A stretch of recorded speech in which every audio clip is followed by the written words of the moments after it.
The year was 1879.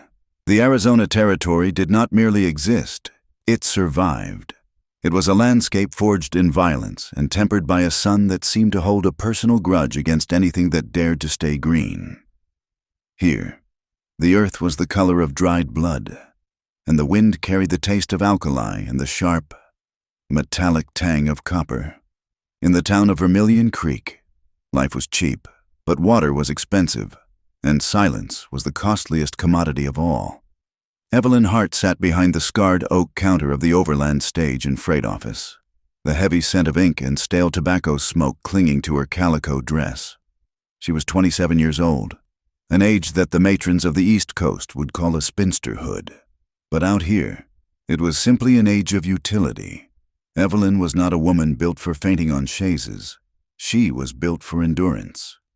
She had eyes the color of a winter sky, sharp and unyielding, and hands that were stained with the black smudge of carbon paper and newsprint. She did not need to look at a man's face to know his business.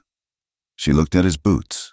A pair of heavy hobnailed boots caked in gray sludge meant a miner from the silver veins up north, usually looking to send money home to a wife he had not seen in 2 years. A pair of soft, dust-covered moccasins meant a scout or a trader, stepping lightly to avoid trouble, and high-polished leather boots, free of the omnipresent red dust. Those belonged to men who paid others to do their walking for them.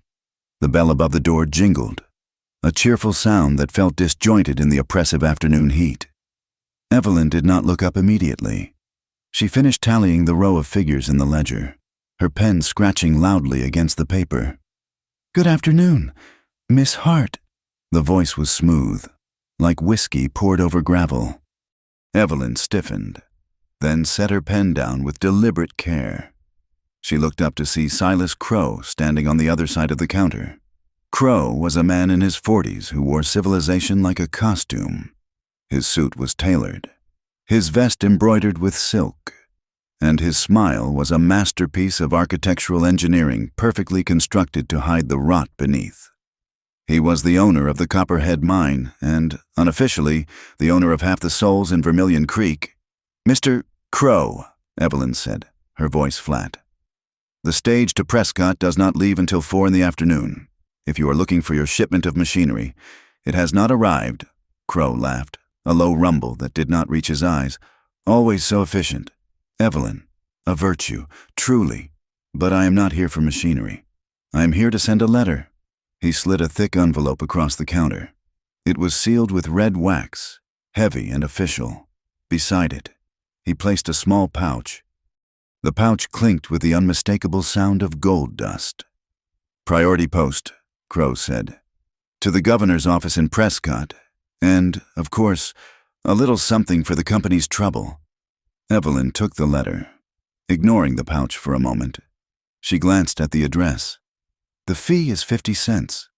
Mr. Crow, not a pouch of gold. Consider it a donation to the infrastructure of our fair territory," Crow said, leaning in closer. The smell of expensive bay rum and cheap morality wafted off him. "We are living in dangerous times. Miss Hart, I heard just this morning that the savages raided a supply wagon near the Black Canyon, burned it to the ground, stole the horses." Evelyn paused, her thumb hovering over the wax seal. She had heard the rumors. The town lived on them.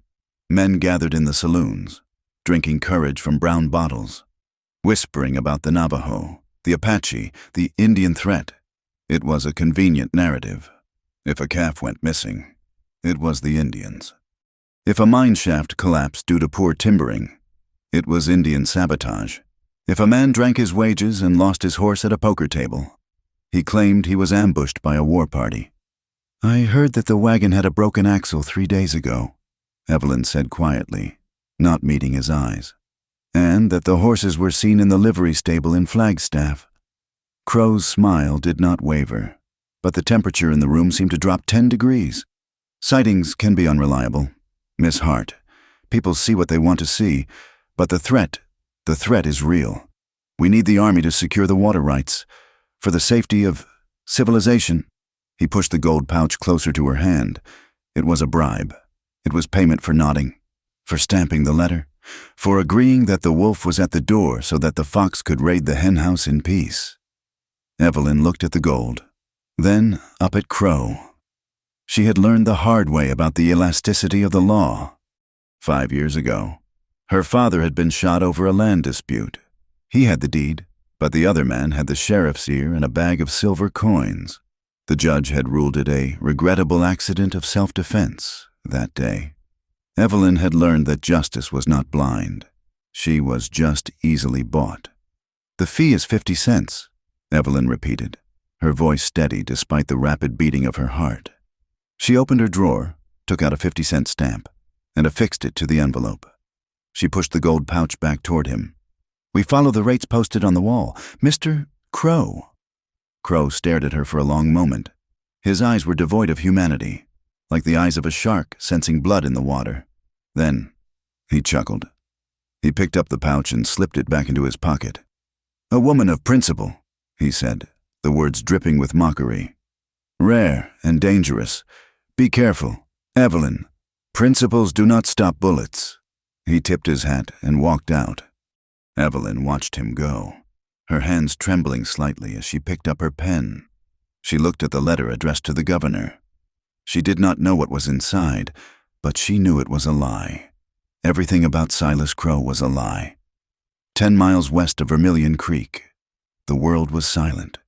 Here, the red rocks rose like the backbones of ancient beasts, twisted and carved by wind and time. There was no hum of machinery, no clink of glasses, only the sigh of the wind through the juniper and the cry of a red-tailed hawk circling the thermals. Kai Bege knelt by the edge of a narrow stream, his reflection broken by the rippling water. He was a man of 30 winters, his face bronzed by the sun and etched with the stoic calm of someone who has seen too much death to fear it. He wore the traditional dress of his people, functional and worn, with a Winchester rifle resting within arm's reach against a boulder. He was not hunting. He was listening. The land spoke to Kai. It told him that the winter had been dry, and the deer were moving higher into the mountains. It told him that the water in this creek was 3 inches lower than it had been last month. And today, it told him that something was wrong. He dipped his hand into the water, letting the coolness soothe his skin. Then he stood and moved toward the trail that snaked along the canyon floor. He moved with a fluid grace, making no sound, leaving no trace. He was a ghost in his own home. He stopped at a patch of soft sand. There were tracks here, wagon wheels, shod horses. Kai frowned. This was not a trade route. The wagon was heavy, laden with something substantial. The tracks were deep, but what disturbed him was not the wagon itself, but the other tracks alongside it. Men in boots, but they had tried to brush away their trail, sweeping the sand with branches. Why would a trader hide his path? Kai followed the tracks for a mile, up to a blind curve where the canyon narrowed. There, he found the remnants of a camp, a few tin cans, the charred remains of a fire, and something else half buried in the dirt. He dug it out. It was a cavalry button. He turned it over in his fingers. The brass was tarnished, but the eagle was clear. Kai's jaw tightened. He had heard the wind carry the voices from the town. He knew what the white men were saying. They said the Daine were raiding. They said his people were breaking the peace, but his people were starving on the reservation or hiding in the deep canyons, trying to survive the winter. They had no wagons. They had no need for cavalry buttons. He remembered the last time he had trusted a white man. It was 5 years ago. A soldier, lost and dehydrated in the Badlands. Kai had given him water and guided him back to the trail. 2 weeks later, that same soldier had led a platoon to Kai's village to burn the cornfields. Never again, Kai whispered to the wind. He believed in distance now. The distance was safe. If the white men wanted to tear each other apart, let them. If they wanted to poison their own wells with lies, let them drink. His duty was to the water, to the few families hiding in the cliffs, to the silence. But as he looked at the wagon tracks heading back toward the mines owned by Silas Crow, a heavy feeling settled in his chest. These tracks were not just passing through. They were setting a stage. Someone was manufacturing a war, and they intended to use his people as the villains in their play. Kai looked up at the sky. In the distance, over the purple bruise of the horizon, a storm was building. Towering cumulonimbus clouds, dark as bruised iron, were stacking up against the mountains. It was beautiful, majestic, and terrifying. He knew that storm. It would bring flash floods. It would wash away the weak and the unprepared. "Let it come," he said softly. Back in Vermilion Creek, the sun was beginning to dip, painting the town in shades of violent orange and bruised purple. The heat of the day was breaking, but the tension remained, thick and suffocating. Evelyn was preparing the manifest for the evening stagecoach. It was a special run, carrying a federal inspector who had arrived that morning, along with the weekly mail and several lockboxes of payroll for the distant army fort. Miss Hart, the station master, a harried man named Thomas with a receding hairline and a permanent sheen of sweat, bustled into the office.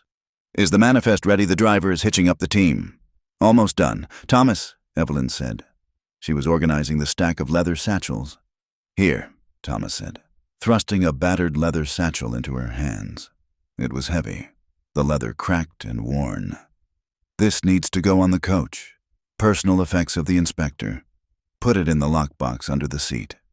And this," he handed her a second bag, identical to the first, "is the ledger for the freight company in Tucson. Don't mix them up."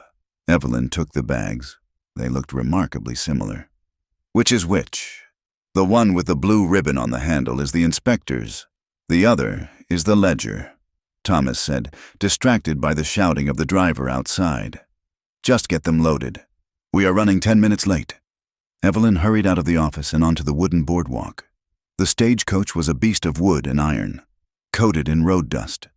The 6 horses stamped impatiently, their breath steaming in the cooling air.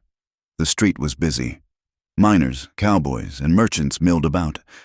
Evelyn saw Agent Hollister, the government representative for the territory, standing near the wheel of the coach. He was speaking in low tones to the driver, a man Evelyn didn't recognize, a replacement for old Bill, who usually drove this run. Hollister looked nervous. He kept glancing toward the saloon where Silas Crow held court. When he saw Evelyn approaching, he jumped slightly. "Miss Hart," Hollister said, his voice too high. "Just checking the security. Everything is in order. Agent Hollister," Evelyn said. She moved to the side of the coach. The driver, a man with a scar running through his eyebrow, and cold, dead eyes, looked down at her. "Hand him up, lady," the driver grunted. Evelyn lifted the bags. The blue ribbon on the inspector's bag had frayed and was barely visible. She hesitated for a split second, the dust from a passing wagon stinging her eyes. She handed the bags up. The driver snatched them and shoved them into the boot beneath his seat. "Make sure they are secure," Evelyn said. "Those are important documents." Yeah. The driver spat tobacco juice onto the wheel. "Go on. Get back inside." Evelyn stepped back onto the boardwalk. She felt a strange unease, a prickling on the back of her neck. She looked around. Across the street, standing in the shadow of the overhang, was Silas Crow. He was watching the stagecoach. He wasn't smiling anymore. He was watching with the intense, predatory focus of a man waiting for a fuse to burn down to the powder keg. Evelyn wrapped her arms around herself. She thought of the 50-cent stamp and the pouch of gold. She thought of the rumors of war. "All aboard," the driver shouted. The whip cracked like a pistol shot. The horses surged forward, leather traces groaning. The heavy wheels ground against the dirt, and the stagecoach lurched into motion, heading west toward the setting sun and the rising storm. Evelyn watched it go until it was just a cloud of dust in the distance. She did not know why, but she felt a sudden, overwhelming urge to run. She felt as though she had just witnessed a crime, or perhaps participated in one. She looked down at her hands. They were stained with ink. "It is just a stagecoach," she whispered to herself. "Just mail and ledgers." But as the wind picked up, howling through the eaves of the station, it sounded like a warning. The storm was coming, and Evelyn Hart, standing in her sensible shoes and calico dress, had no idea that she was already standing in the eye of it. She turned to go back inside, but stopped. On the counter, where she had been organizing the bags, lay a scrap of blue ribbon. Evelyn stared at it. Her heart hammered against her ribs. If the ribbon was here, on the counter, then the bag she had identified as the ledger might not have been the ledger, and the bag the driver had shoved under his seat. She ran to the door. Looking west, the coach was gone. "Oh no," she breathed. She didn't know what was in those bags. She didn't know about the conspiracy to start a war. She didn't know about Kai Bigay watching from the ridges. All she knew was that she had made a mistake. A simple, clerical mistake. But in the territory of Arizona, in the year 1879, simple mistakes were often the ones that got you killed. She grabbed her shawl and stepped out into the street. She had to find someone. She had to send a telegram to the next station. She had to fix this. Above the mesas, the sky turned a deep, bruising purple. Lightning forked, silent and jagged, illuminating the vast, empty wilderness. The storm was no longer a threat. It was a promise, and it had finally arrived. The stagecoach rattled through Coyote Pass like a wooden die shaken in a giant's fist. The sun was a white-hot coin pressed against the sky, bleaching the color from the canyon walls until the red rock looked gray and ghostly. Inside the coach, Evelyn Hart gripped the leather strap hanging from the ceiling, her knuckles white. She had boarded at the last second, breathless and foolish, intending only to swap the bags before the driver whipped the horses. The team had surged forward before she could leap back down. Now, she was trapped in the belly of the beast, clutching the battered leather satchel on her lap as if it were a shield. The inspector, a man named Mr. Abernathy, who possessed a mustache that seemed to weigh more than his chin, was asleep opposite her. He snored in a rhythm that competed with the grinding of the wheels. Then the world exploded. It did not begin with a war cry. It began with the clinical, flat crack of a rifle, followed instantly by the sickening sound of a bullet striking meat. The coach lurched violently to the left as one of the lead horses screamed and went down, dragging the team into a tangle of hooves and dust. The coach tipped. Gravity shifted 90 degrees. Evelyn was thrown against the door, her shoulders slamming into the wood with a force that knocked the breath from her lungs. Mr. Abernathy fell on top of her, a dead weight, blood already blossoming on his white shirt front like a grotesque flower. The vehicle groaned and slid on its side, sparks showering from the iron rims of the wheels as they ground against the stone. Then, silence. A ringing, deafening silence that lasted for perhaps 3 seconds. Evelyn shoved the heavy body of the inspector aside, gasping for air. The door above her, which used to be the right side door, was jammed. She kicked at the window, shattering the glass, and clawed her way up and out. The canyon floor was a scene from hell. The horses were thrashing in their traces. The driver lay in the dirt, his neck twisted at an unnatural angle. And then she saw them. 6 riders descended from the ridge. They wore buckskins and feathers, their faces painted with streaks of ochre and charcoal. They moved with the intent of a war party, yipping and howling. But Evelyn, freezing in the shadow of the overturned coach, felt a wrongness settle in her gut. It was a dissonance she could not immediately name, like a piano key struck out of tune. One of the riders raised a rifle. He did not hold it across his chest or fire from the hip as the stories of the Navajo raids described. He shouldered the stock firmly, his elbow high, his cheek pressed to the wood. It was the stance of a cavalryman. He fired. A second passenger, who had just crawled from the wreckage, collapsed without a sound. These were not savages protecting their land. These were executioners. Panic, cold and sharp, pierced Evelyn's shock. She looked down. In her hand, she was still gripping the leather satchel. In the chaos of the crash, her fingers had locked around the handle of the bag she had been holding, the one she thought was the inspector's personal effects, or perhaps the ledger. She could not remember which bag was which anymore. It did not matter. She had to move. "Check the boot!" one of the riders shouted. The voice was guttural, but the words were English, spoken with a harsh, flat accent that belonged to the chaotic saloons of the mining camps. Not the high plains. Crow wants the manifest burned. Crow. The name cut through the haze. Evelyn scrambled backward, her boots slipping on the loose shale. She slid down the embankment, away from the road, dragging the heavy bag with her. She ducked behind a cluster of sagebrush and jagged rocks just as a shadow fell over the wreckage. "Hey!" another voice yelled. "Someone ran! I saw a dress!" "Find her!" the first voice commanded. It was a voice made of grinding stones. "No witnesses. Make it look like the savages did it. Scalp her if you have to, but get that bag." Evelyn did not wait to hear more.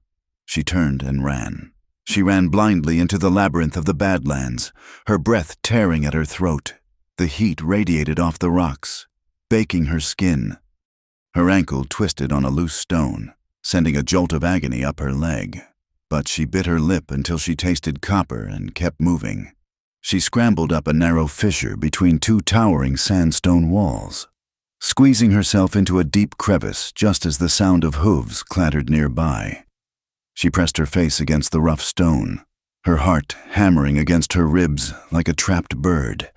She waited. Minutes stretched into hours. The sun beat down on her hiding spot, relentless and cruel. Thirst began to scratch at the back of her throat, trembling. She looked down at the bag in her lap. The clasp was broken from the fall. She flipped the leather flap open, desperate for a weapon, a flask of water, anything. There was no water. There were books. She pulled out a thick, bound ledger. It was not the simple freight manifest she had thought. She opened it. Columns of numbers marched across the pages. Payments, bribes. To Agent Hollister, $500. Silence regarding water diversion. To Captain Miller, $300. Munitions lost in transit. To SC, $2,000. Acquisition of Begay grazing lands. Evelyn flipped the page. A folded letter fell out. It was stamped with the official seal of the territory, but the signature at the bottom belonged to Silas Crow. Her eyes scanned the handwriting, her blood turning to ice. The inspectors arrive on the 15th. By then, the public panic must be absolute. Stage an attack at Coyote Pass. Use the costumes from the theater supply in Prescott. Leave arrows. Burn the bodies.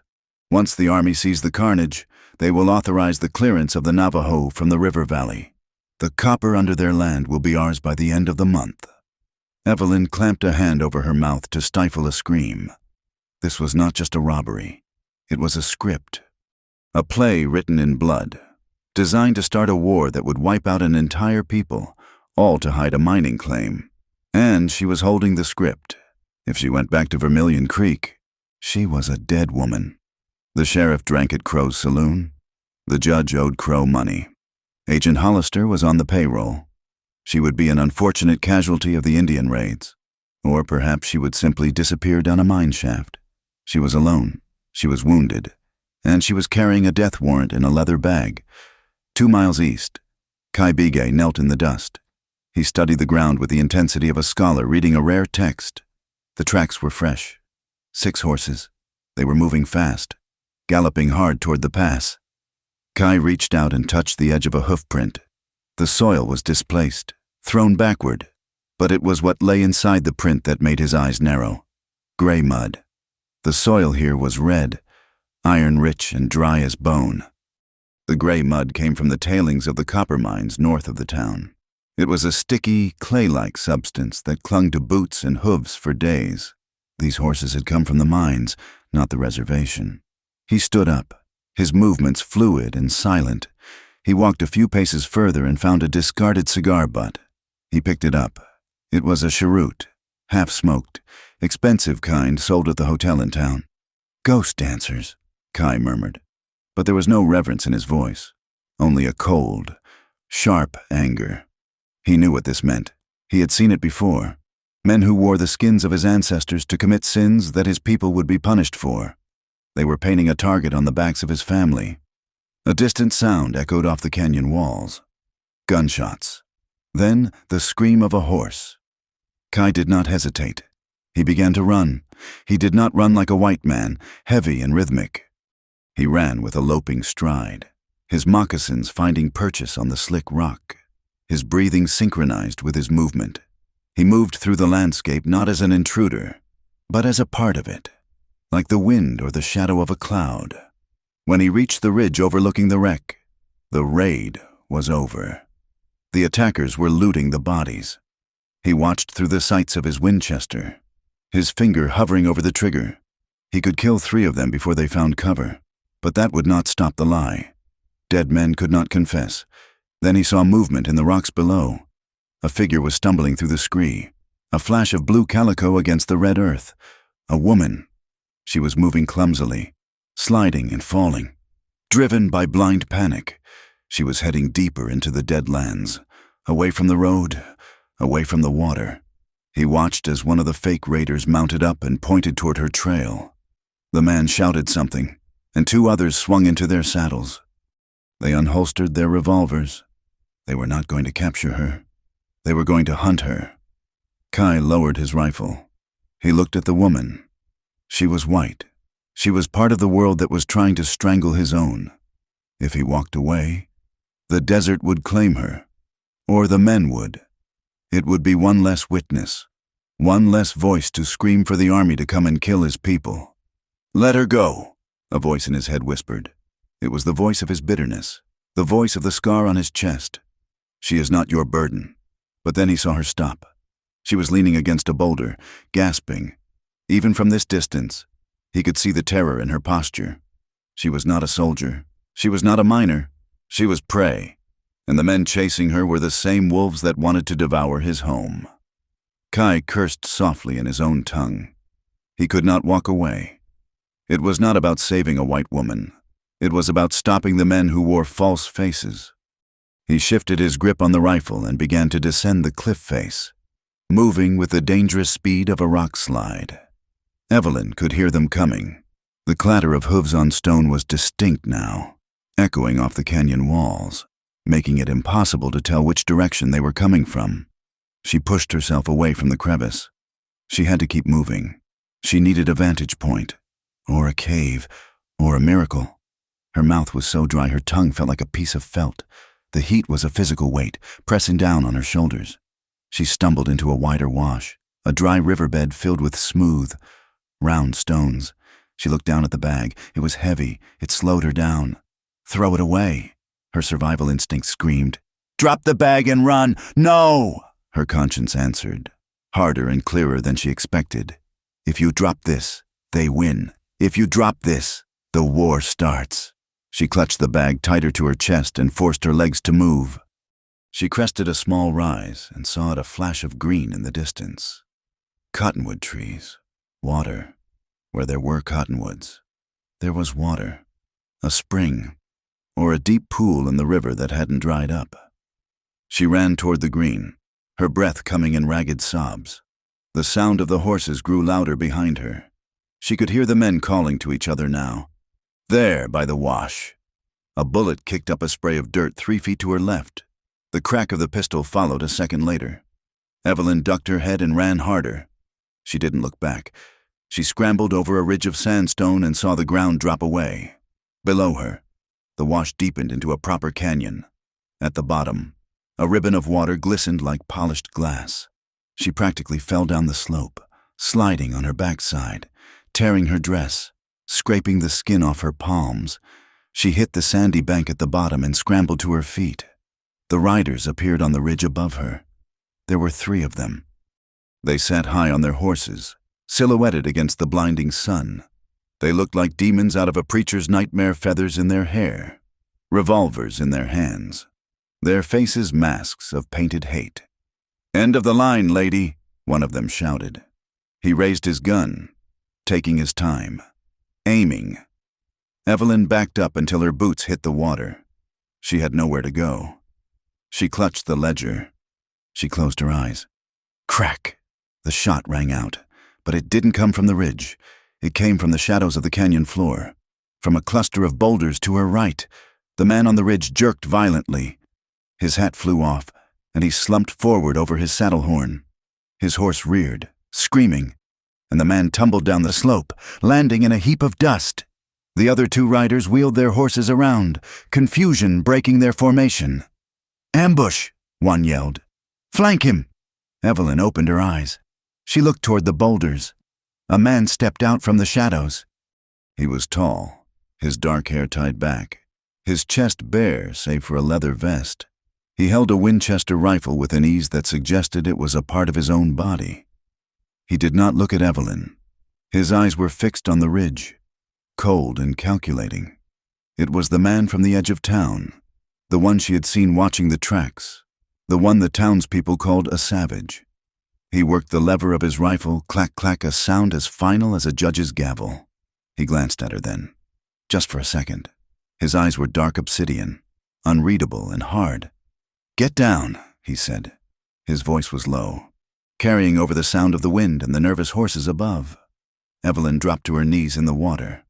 The two remaining riders on the ridge opened fire, bullets splashing into the stream and chipping the rock face. Kai moved, diving behind a slab of sandstone, returning fire with a precision that forced the attackers to pull back behind the rim. Evelyn was caught in the middle. Behind her, the sheer canyon wall. In front of her, the river. Above her, men who wanted to kill her to hide a war. And beside her, a stranger who had every reason to hate her, yet stood between her and the bullets. She looked at the bag in her wet hands. The ink on the ledger was probably running, but the truth was still there. The storm that had been threatening the horizon all afternoon finally broke. A peal of thunder shook the ground, shaking the dust from the canyon walls. The first heavy drops of rain began to fall, sizzling on the hot rocks like bullets. Evelyn looked at Kai. He was reloading, his movements calm, methodical. He caught her gaze again. "Stay low," he commanded, "unless you want to die for a piece of leather." "It is not just leather," Evelyn shouted over the rising wind, surprising herself. "It is the war. They are starting a war." Kai froze. He looked at the bag, then back at the men on the ridge. A flicker of understanding passed across his face, followed by a hardening of his resolve. "Then run," he said. "Run to the water." Evelyn scrambled through the shallows as the sky opened up, the rain pouring down to wash the blood and the lies from the red earth. She ran toward the deeper part of the river, toward the unknown, with the Navajo warrior covering her retreat and the fake savages closing in. The trap had snapped shut, and they were all inside it together. The rain had turned the canyon into a treacherous throat of slick red stone and rushing water. Evelyn Hart was no longer running. She was scrabbling, her boots sliding on the wet shell, her breath coming in ragged, burning gasps. She had lost sight of the Navajo warrior in the downpour. One moment he had been a shadow guiding her, and the next, he had vanished into the gray curtain of the storm, leaving her to navigate the labyrinth of the Badlands alone. She clutched the leather bag to her chest, the leather sodden and heavy. Her wet dress clung to her legs, weighing her down like lead. She rounded a bend where the canyon narrowed, the walls rising vertically like the pillars of a ruined cathedral. The sound of the river was louder here, a churning roar that masked her own clumsy footsteps. She saw a ledge above the waterline, a path of sorts, covered in vibrant green moss that looked deceptive and soft. She stepped onto it, desperate to find a place to rest, to hide, to think. Her boot found no purchase. The moss sheared away from the rock like skin peeling from fruit. Evelyn cried out, a short, sharp sound swallowed by the wind. As her feet flew out from under her, she slid down the embankment, tumbling through fern and mud, until gravity deposited her with a splash into a secluded pool fed by a side stream. The water was shockingly cold. She thrashed, finding her footing on the sandy bottom, the water coming up to her waist. She wiped the hair from her eyes, sputtering, panic seizing her chest. She prepared to scream, to scramble out, to run again. Then she froze. She was not alone in the pool. 10 feet away, in the deeper water where the current was slow and the overhang of the cliff provided shelter from the biting rain, Kai Bege was standing. The water lapped at his waist. He had stripped off his vest and shirt, leaving his chest bare to the elements. He was washing the war paint, or perhaps it was blood from his arm. the dark streaks dissolving into the current. The silence that stretched between them was tighter than a drumhead. Evelyn stood paralyzed, water dripping from her nose, her eyes wide with shock. She felt the heat rush to her face, a flush that had nothing to do with exertion. She turned her head sharply to the side, staring at a patch of lichens on the wall, her heart hammering against her ribs.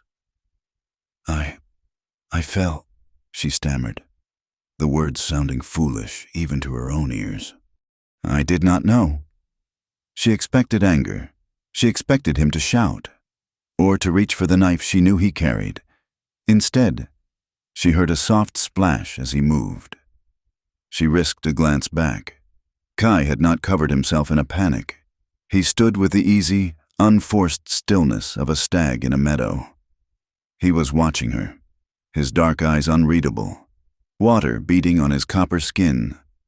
He looked dangerous. Yes, the scar on his shoulder and the lean muscle of his torso spoke of a life lived hard, but he also looked amused.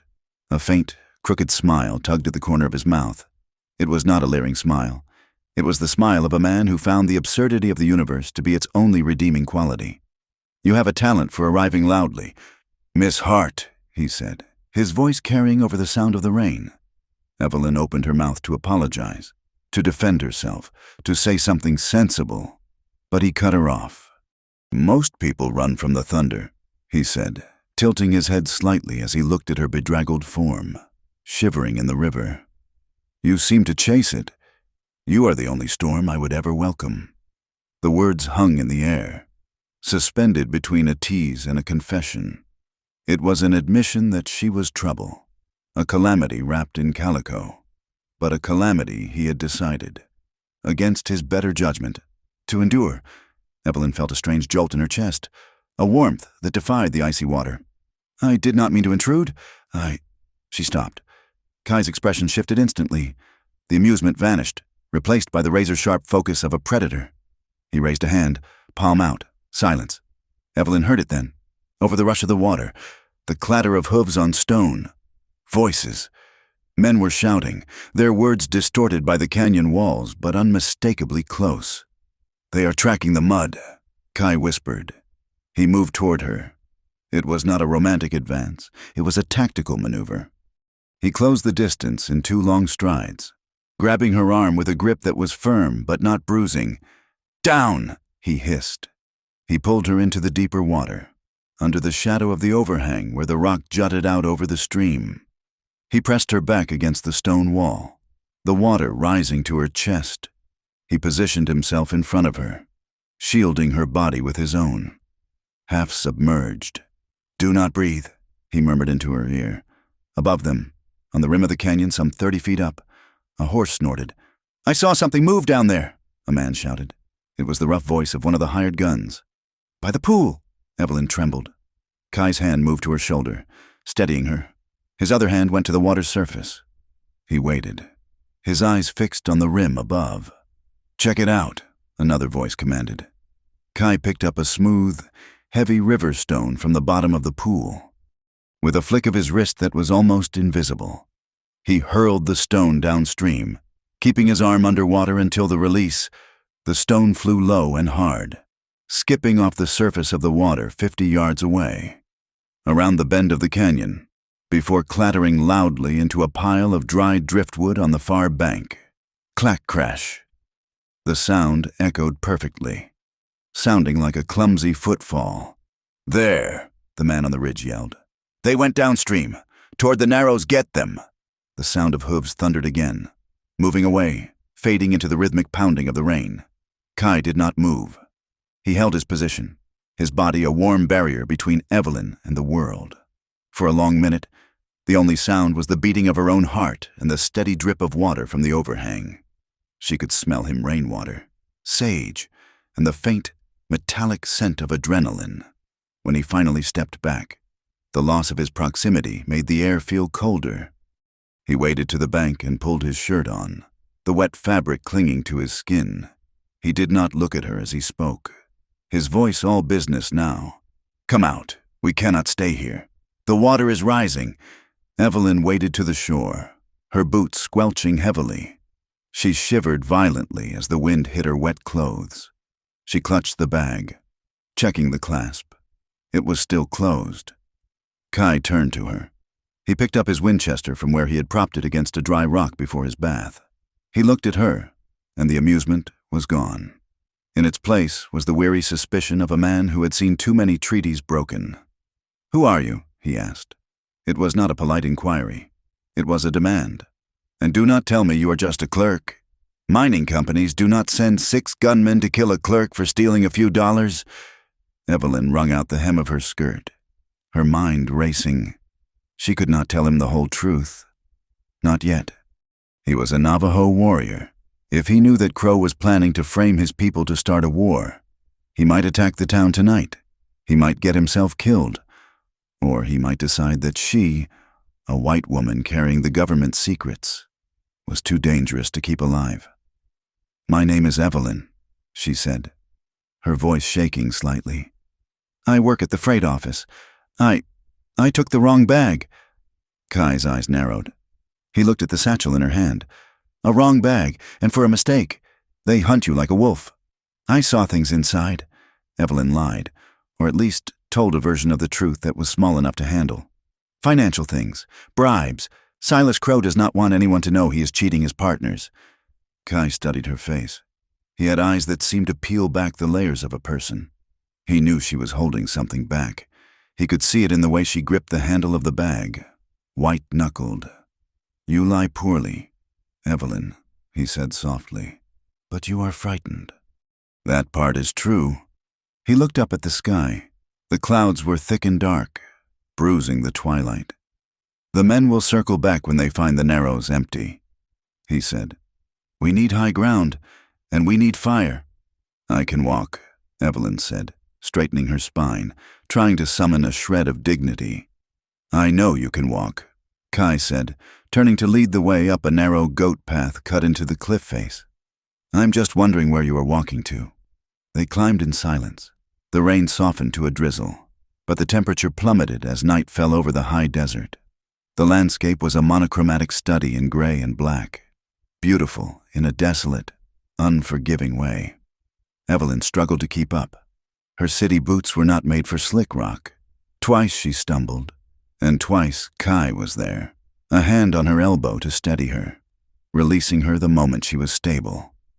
He touched her as if she were a loaded weapon carefully, and with great respect for the damage she could do. They found shelter in a shallow alcove beneath a slab of sandstone. Halfway up the mesa, it was small, dry, and smelled of ancient dust and coyotes. Kai worked quickly. He gathered dead wood from a twisted juniper bush near the entrance. He used a flint and steel, striking a spark into a nest of dry bark. Within minutes, a small fire was crackling, casting long, dancing shadows against the rock walls.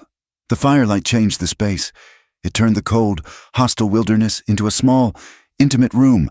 "Sit," Kai said, gesturing to the space near the fire.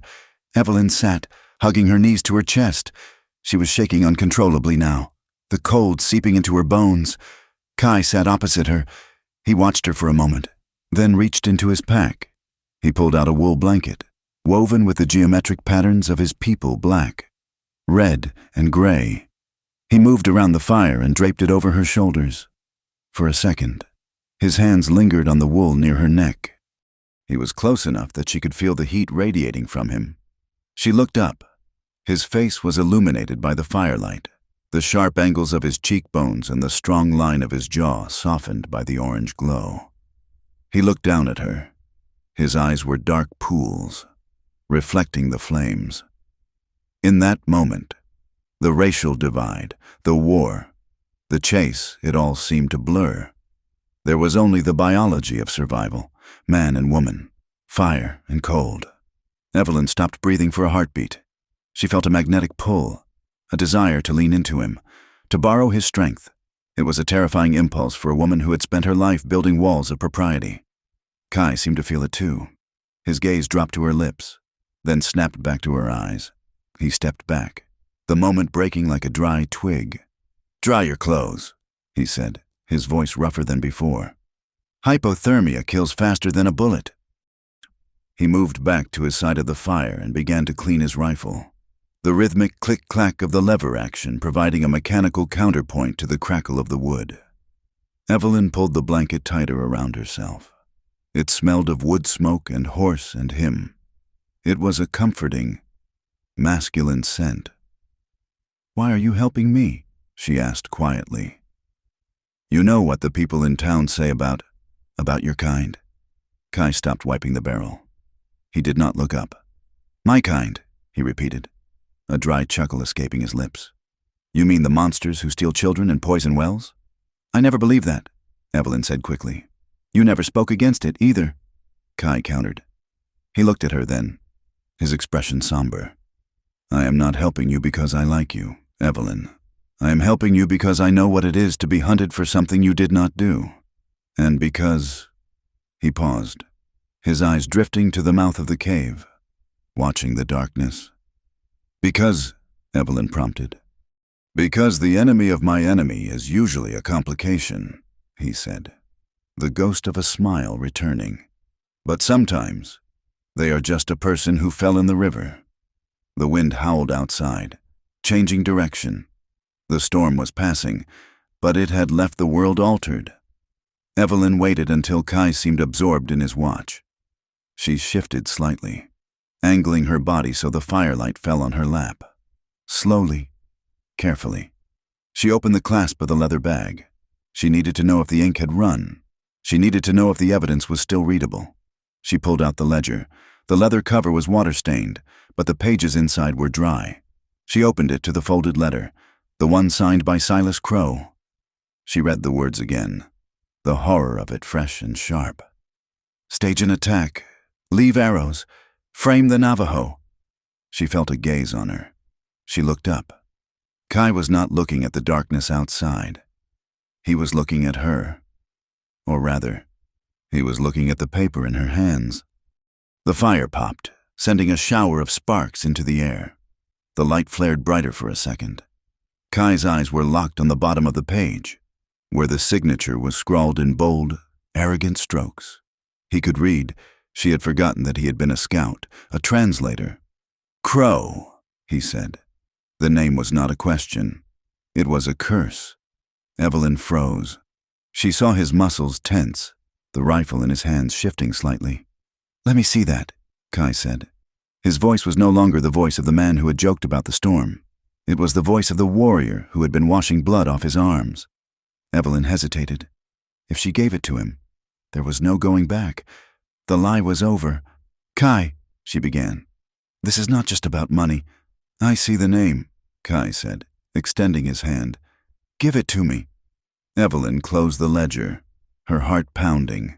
She reached out and placed the damning documents into his calloused palm. Kai took the papers. He moved closer to the fire. As he read, his face hardened into stone.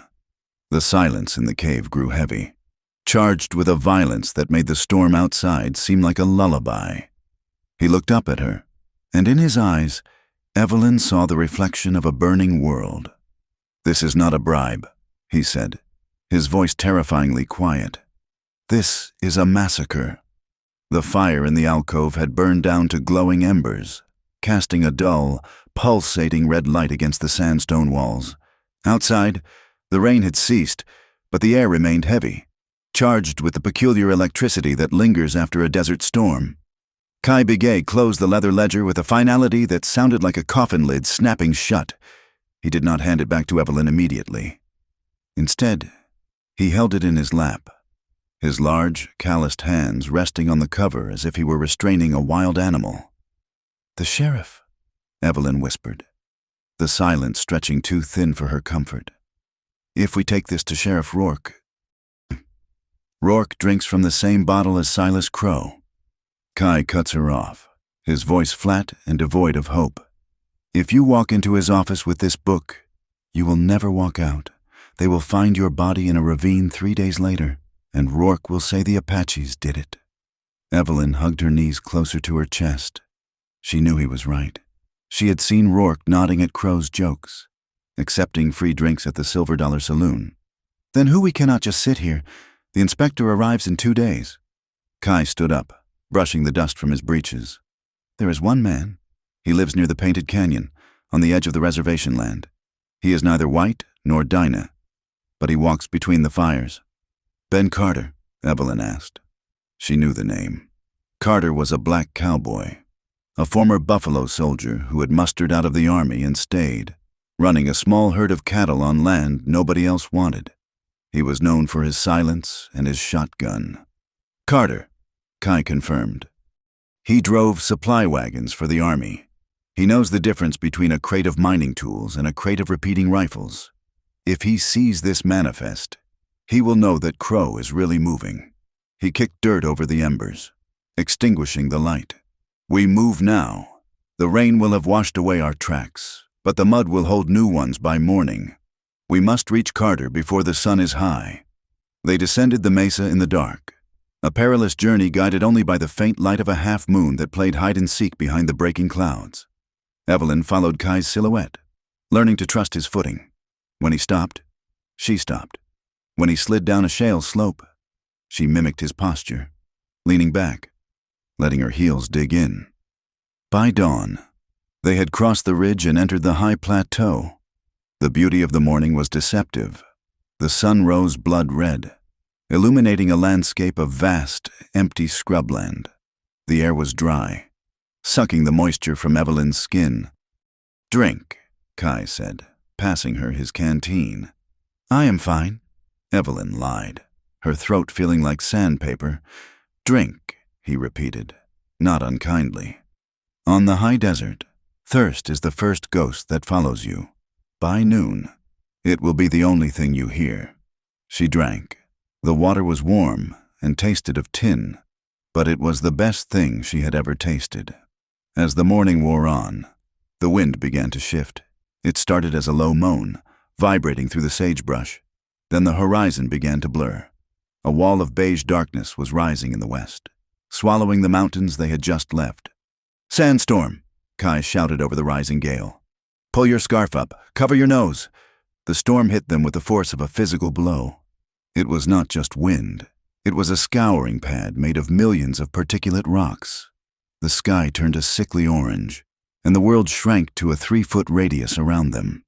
Evelyn stumbled, the wind nearly knocking her off her feet.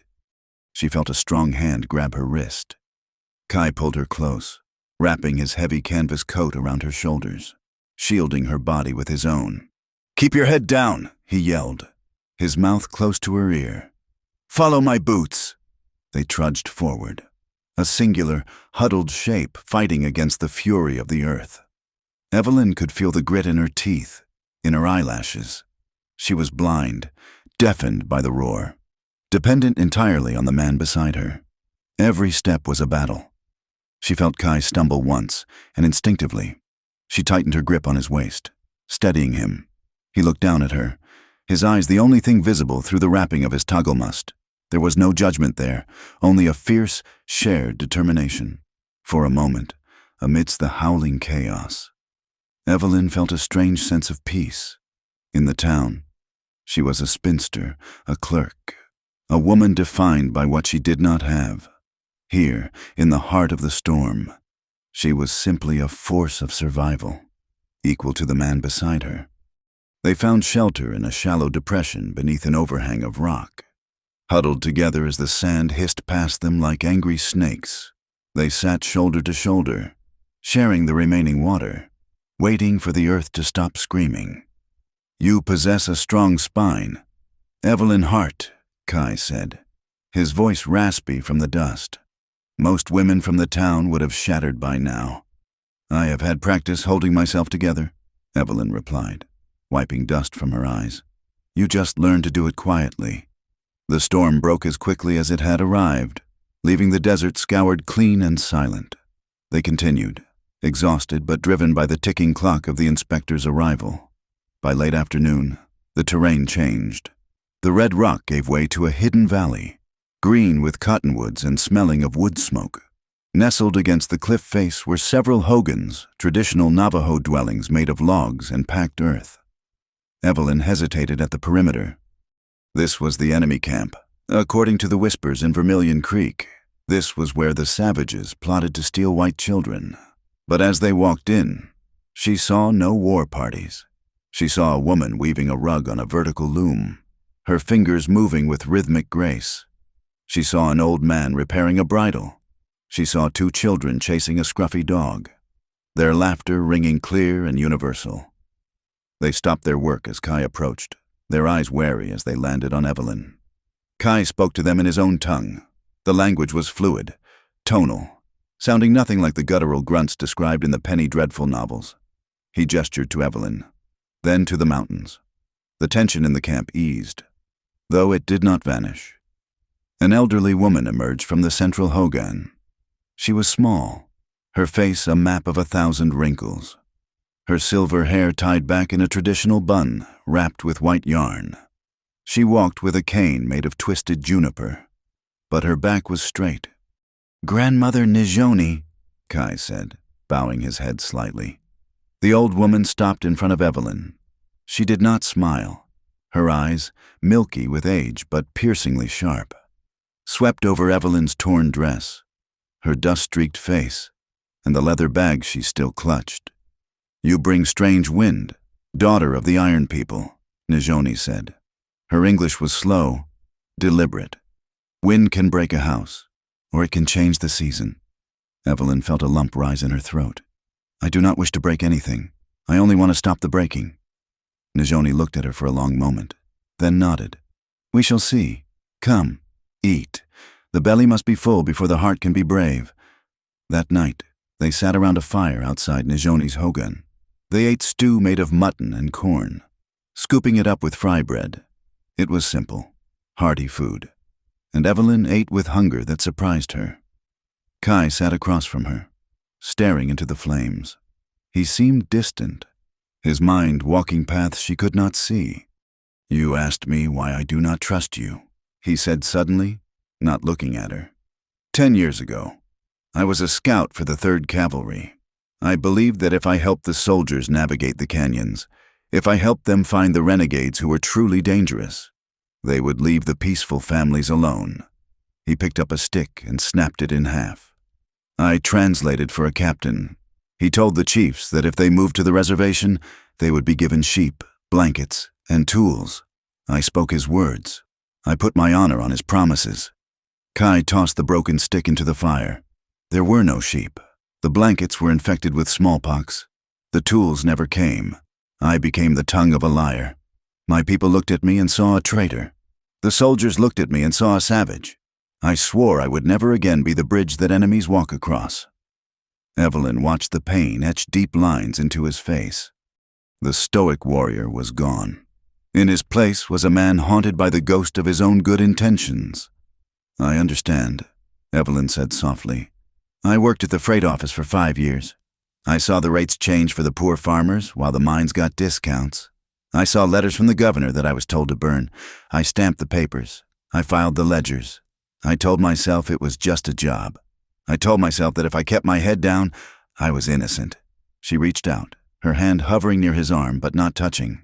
"I was not innocent. Kai, I was the ink that wrote the lies. Silence is not safety.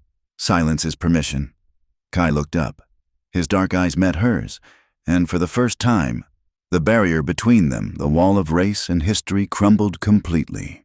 They were two people who had been used by the machinery of power, both carrying scars of complicity. "We are both broken things. Evelyn Hart," Kai said quietly. "Perhaps," Evelyn replied, her voice steady. "But broken things can still be sharp." The sound of a galloping horse shattered the moment. Kai was on his feet in an instant, rifle in hand. A rider thundered into the camp, pulling his horse to a sliding halt. Dust swirled in the firelight. It was a large man, broad-shouldered, wearing a duster coat and a wide-brimmed hat. He swung down from the saddle with an agility that belied his size. His face was dark, illuminated by the fire. "Ben Carter." "Kai," Carter shouted, his voice booming. "You are a hard man to find." "Ben?" Kai lowered his rifle. "We were coming to find you." "Good thing you didn't," Carter said, breathless. He looked at Evelyn, tipping his hat briefly. "Miss Hart, you are the most expensive woman in the territory right now, Evelyn stood up. "What do you mean?" Carter reached into his saddlebag and pulled out a poster. He unfolded it and held it up to the firelight. It was a wanted poster. Kidnapped.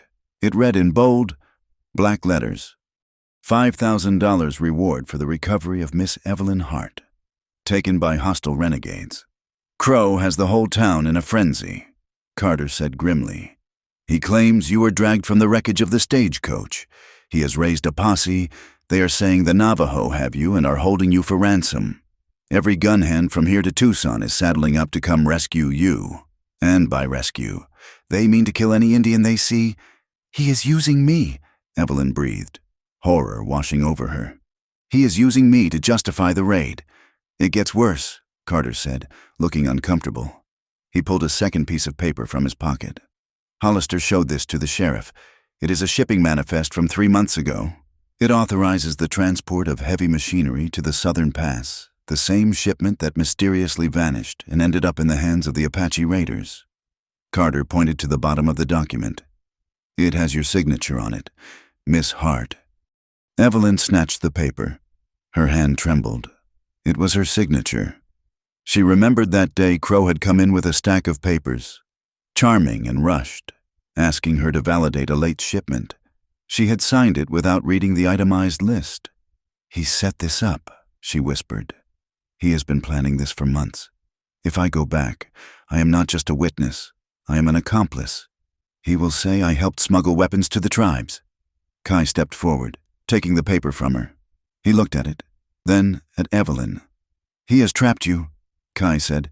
"If you stay missing, his war starts. If you return, he will hang you for treason."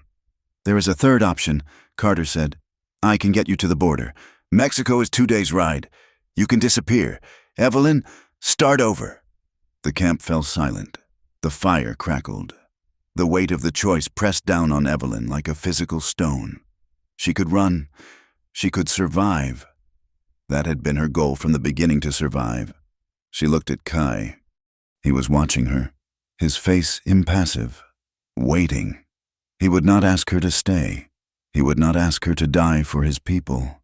She looked at Najoni, who was watching from the doorway of the hogan. "Strange wind," the old woman had said. Evelyn looked down at the ledger in the bag. The proof of the real conspiracy. "No," Evelyn said. Her voice was not loud, but it was steel. She looked at Ben Carter. "When does the federal inspector arrive in Vermilion Creek?" "Tomorrow at noon," Carter replied. "He is coming on the special train to the railhead, then by carriage." "Then we have to be there," Evelyn said. "You will be arrested the moment you step on Main Street," Carter warned. "Crow owns the law." "Then we will not step on Main Street," Kai said. A dangerous light had returned to his eyes. He looked at Evelyn, and a slow, fierce pride burned in his gaze. "We will step into the lion's den before the lion wakes up." "It is suicide," Carter grumbled, though he was already checking the load in his revolver.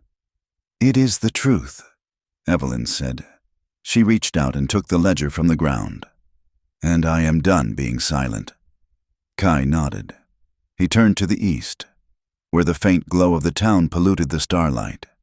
"Get some sleep," Kai commanded. "Tomorrow, we ride into the storm." Evelyn lay down on the sheepskin rug in the guest hogan, but sleep was a distant country. She listened to the wind buffeting the logs. She thought of Silas Crow's smile. She thought of the hanging noose waiting for her. And she thought of Kai's hand on her waist in the dust storm, the only anchor in a spinning world. She realized then that she was not going back to save the town, or even to save herself. She was going back because for the first time in her life, she had found something worth fighting for, and someone worth standing beside. The rising action had crested. The board was set. And as the dawn threatened to break over the Arizona territory, Evelyn Hart prepared to burn her old life to the ground. The noon sun hung over Vermilion Creek like a judge's gavel poised to strike. The air was not merely hot, it was pressurized. The town had been scrubbed clean of its usual grime. The boardwalk swept, and bunting in red, white, and blue draped limp and motionless from the balcony of the Silver Dollar Saloon. General Thaddeus Holt, the federal inspector sent from Washington, stood on a raised platform in the town square. He was a man of significant girth and even more significant whiskers, sweating profusely in his wool uniform. Beside him stood Silas Crow, looking cool and predatory in a fresh linen suit, his hand resting paternally on the shoulder of Agent Hollister. "My friends," Crow's voice boomed, practiced and smooth. "We welcome General Holt not just as a dignitary, but as a savior. For too long, the good people of this territory have lived under the shadow of the tomahawk, the recent attacks on our supply lines." From the shadows of the alleyway behind the livery stable, Evelyn Hart watched the performance. Her heart was beating a frantic rhythm against her ribs, a drum solo of pure terror. Beside her, Kai Bigay was a statue of tension. He had traded his traditional tunic for a stolen miner's shirt and trousers, effectively blending into the crowd from a distance. But up close, the intensity in his eyes was unmistakable. "He is starting the play," Kai whispered. "We have minutes." "The warehouse," Evelyn replied, her voice steady despite her trembling hands. "The shipping log is in the office safe. If we have that, we can prove the ledger is real. The ledger shows the bribes. The log shows the dates the weapons were moved." "Go," Kai said. "I will watch the street." Evelyn slipped through the back door of the freight office. It was familiar territory, yet it felt alien now, like a house one returns to after a funeral. She moved to the heavy iron safe in the corner. She knew the combination. She had opened it 1,000 times for Thomas. Right to 20, left to 10, right to 5. The tumblers clicked a sound louder than a gunshot in the silence of the room. She pulled the heavy door open. There, sitting on the bottom shelf, was the bound volume, Official Transit Records. 1879. She grabbed it. "I thought I smelled a rat." Evelyn spun around. Thomas, the station master, stood in the doorway. He was holding a double-barreled shotgun, his face pale and sweating. "Thomas," Evelyn said, clutching the book. "You know what Crow is doing. You know this is wrong." "I know Crow pays my wages." "Evelyn," Thomas said, his voice shaking. "And I know he will kill me if I let you walk out with that." He raised the gun. Suddenly, the window behind Evelyn shattered. A figure swung in, boots first, amidst a shower of glass. Kai hit the floor, rolled, and swept Thomas's legs out from under him before the station master could pull the triggers. The shotgun discharged into the ceiling, the boom deafening in the enclosed space. "Run!" Kai shouted. They burst out the back door just as shouts erupted from the street. The gunshot had been the signal, but not the one Crow intended. "They are here!" a voice screamed. "The spies get them!" Evelyn and Kai sprinted down the alley, mud and refuse splashing onto Evelyn's skirts. They reached the back of the livery stable. A ladder led to the hayloft. "Up!" Kai commanded, boosting her. They scrambled onto the roof of the stable, just as 3 of Crow's hired guns rounded the corner. Bullets whizzed past them, thwacking into the wooden shingles. These were not warning shots. "Keep your head down," Kai ordered. They ran across the pitched roof. The wood was slick with the humidity of the approaching storm. Evelyn slipped, her knee slamming into the timber, but she did not stop. She scrambled up the ridge, the heavy book tucked under her arm. Below them, the town was erupting into chaos. They reached the gap between the stable and the hotel. It was a jump of 5 feet easy on the ground, terrifying 2 stories up with bullets snapping at their heels. Kai jumped first, landing cat-like on the hotel balcony. He turned and reached out his hand. "Jump, Evelyn!" She looked at the gap. She looked at the men below raising their rifles. She looked at Kai's hand. She leaped. For a second, she was weightless. Then her chest slammed into the railing.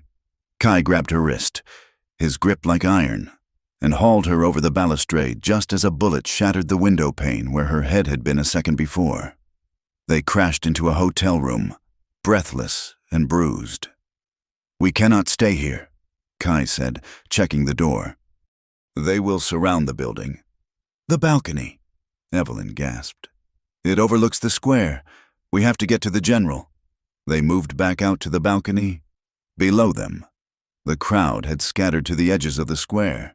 Silas Crow stood his ground near the stage, his face twisted in rage. "There!" Crow pointed up at them.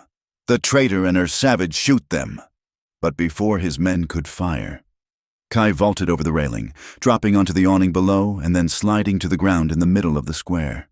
He did not run. He stood up, raising his hands not in surrender, but in challenge. Evelyn clutched the railing. She had to get down there. Kai was immediately surrounded by 4 men. One of them, a tall man with long black hair and buckskins, stepped forward. He was dressed as a Navajo, complete with war paint. This was the leader of the raiding party. "Time to die, redskin," the man sneered, drawing a knife. Kai looked at him. "You wear the skin of my people," Kai said, his voice carrying across the square. "But you do not have the heart." The fight was brutal and short. It was not a dance. It was a collision. The fake Navajo lunged. Kai sidestepped, catching the man's wrist. He twisted, a sickening crack echoing in the air, and drove his elbow into the man's nose. The man fell. Kai dropped to his knees and ripped the wig of black hair from the man's head, revealing a crop of matted blonde hair underneath. He grabbed the sleeve of the buckskin shirt and tore it, revealing the white skin of a white man. "Look!" Kai roared, holding the wig up to the crowd. "Look at your enemy!"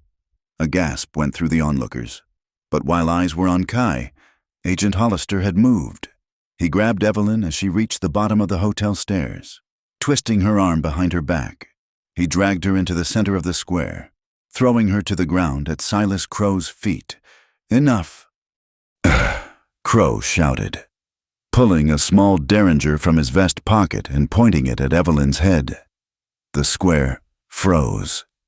Kai took a step forward, but stopped when Crow cocked the hammer. "One more step, and she dies," Crow hissed. He looked down at Evelyn. She was on her knees in the dirt, her dress torn, her hair wild. The book lay in the dust beside her. "You pathetic creature," Crow spat, "playing to the crowd, seduced by a savage, conspiring to kill your own people. Tell the general, Evelyn, tell him how you helped them coordinate the raids." Evelyn looked up. The barrel of the gun was black and empty, like an eye socket. Fear was there, cold and paralyzing, but beneath it burned something hotter. She slowly reached out and placed her hand on the book. "I am not the one who is afraid. Silas," she said, her voice clear. "You have a gun in your hand, but you are shaking because you know what is in this book." "Silence," Crow shouted. "You fear paper more than you fear guns," Evelyn continued, her eyes locking onto him. "Because a gun can only kill a person, but this paper kills your lie." Crow's finger tightened on the trigger. "Dung!" The sound was so loud it vibrated in their teeth. "Dung! Dung! Dung!"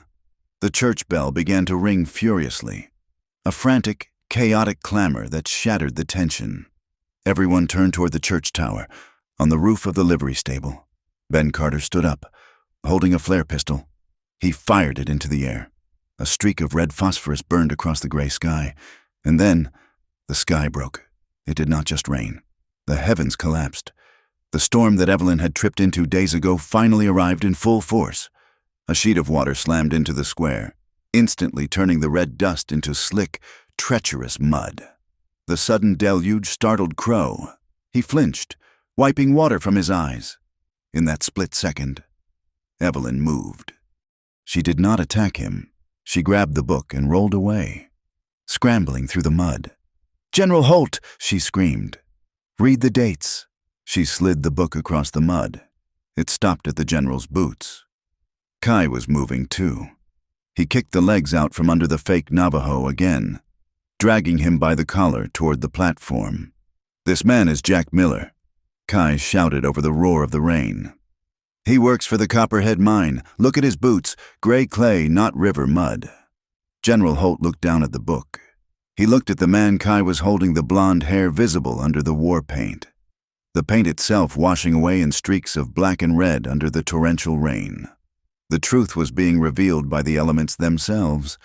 Crow realized he had lost the narrative. His stage was collapsing.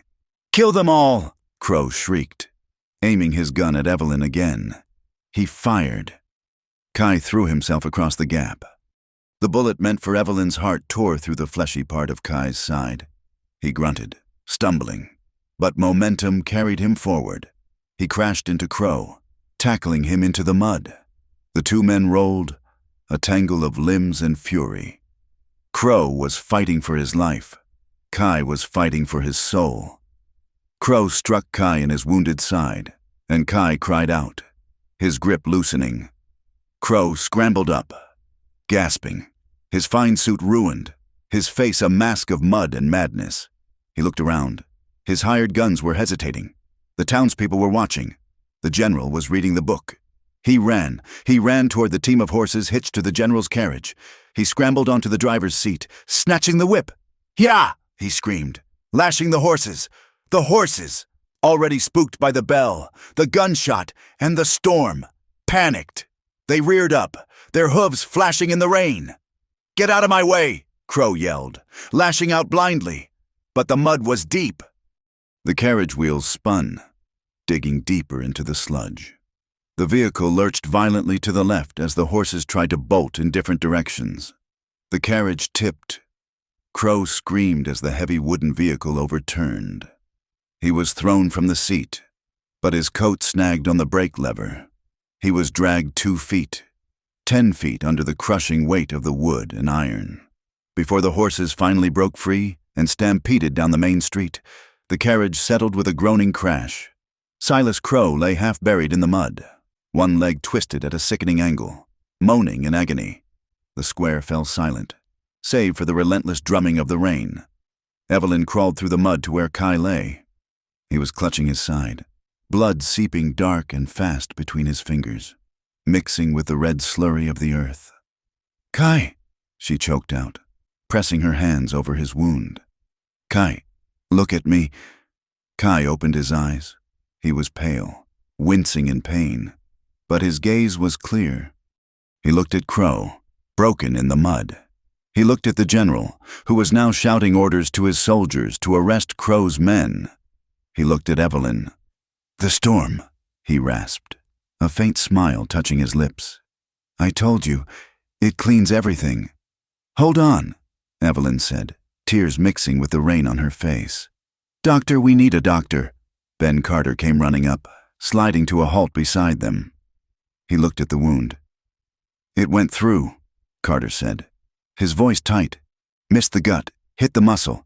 He will live, if we stop the bleeding." General Holt stepped down from the platform. He walked over to where Evelyn knelt. He held the shipping log in one hand and the ledger in the other. He looked at the fake Indian shivering in the grip of 2 soldiers.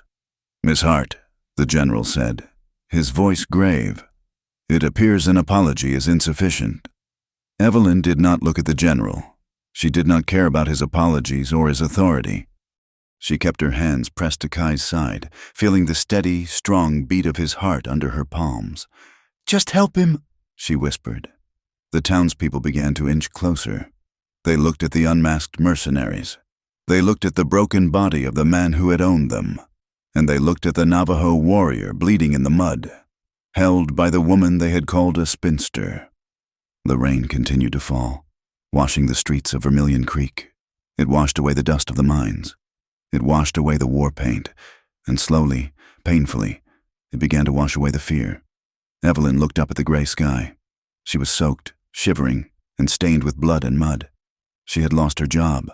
Her home was likely gone, and she had made enemies that would last a lifetime. But as she looked back down at Kai, who was watching her with that familiar, intense quiet, she knew the truth. The truth was not a triumphant shout. It was not a golden trophy. The truth was heavy. It was painful. It was a wound that would scar, but it was real. "It is over," she whispered to him. Kai shook his head slightly, his hand covering hers on his wound.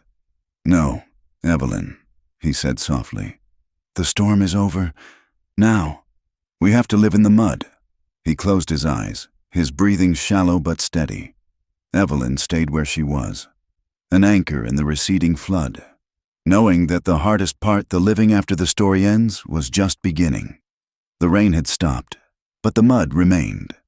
It coated the main street of Vermilion Creek in a thick, suffocating paste that sucked at the boots of horses and men alike. The physical storm had passed, leaving behind a sky of bruised purple and an air scrubbed clean of dust. But the social storm, the one Evelyn Hart had ignited with a leather ledger and a refusal to stay silent, was only just beginning to churn. 3 days had passed since the incident in the square. Silas Crow was currently lying in a makeshift cell in the back of the sheriff's office, his legs splintered and his empire of copper and lies fracturing under the weight of federal scrutiny. But empires, even crumbling ones, cast long shadows. Evelyn walked down the boardwalk toward the post office. She held her head high, her spine stiffened by necessity rather than confidence. She wore a plain gray dress, the only one she had left that was not stained with river water or blood. As she passed the barber shop, the conversation inside died instantly. 2 miners, men whose faces were etched with the grime of the dark earth, watched her through the glass. They did not tip their hats. One of them turned his head and spat a stream of tobacco juice onto the floor, a gesture of contempt so loud it vibrated through the window pane. "Traitor," a woman's voice whispered as Evelyn passed the millinery. Evelyn did not turn. She knew the voice. It was Mrs. Gable, a woman who had sold Evelyn eggs every Tuesday for 5 years. Mrs. Gable's husband worked as a foreman for Crow, with Crow in chains. The foreman's job and the Gable family's security was as precarious as a house built on sand. To half the town, Evelyn was a heroine who had stopped a war. To the other half, she was the woman who had brought the federal boot down on their necks, the woman who had sided with the savages against her own kind. She was learning the bitter lesson of the frontier: the truth does not set you free, it only marks you as a target. She entered the post office. The air inside was stifling. Thomas, the station master who had tried to stop her with a shotgun, was gone, replaced by a nervous young man from Prescott. "I need to send these," Evelyn said, placing 3 heavy envelopes on the counter. The young man looked at the addresses. One was to the Arizona Miner newspaper. One was to the Territorial District Court. One was to the governor's office. "That will be $1.50. Miss Hart," the clerk said, his voice barely a whisper. He took her money quickly, as if touching her hand might burn him. "Make sure they go on the noon stage," Evelyn said. "And make sure they are not lost." "Yes, ma'am," he stammered. Evelyn walked out. She had spent the last 2 nights writing. She had copied the relevant pages of the ledger by hand, over and over, until her fingers cramped. She was not naive enough to trust that the original book, now in General Holt's custody, would remain safe forever. Evidence had a way of disappearing in the desert. She was flooding the territory with the truth, ensuring that even if they killed her, they could not kill the story. 5 miles out of town, at the homestead of Ben Carter, the atmosphere was different. Here, the air smelled of sage and wood smoke, not fear. Kai Big-A lay on a cot in the front room of Carter's cabin.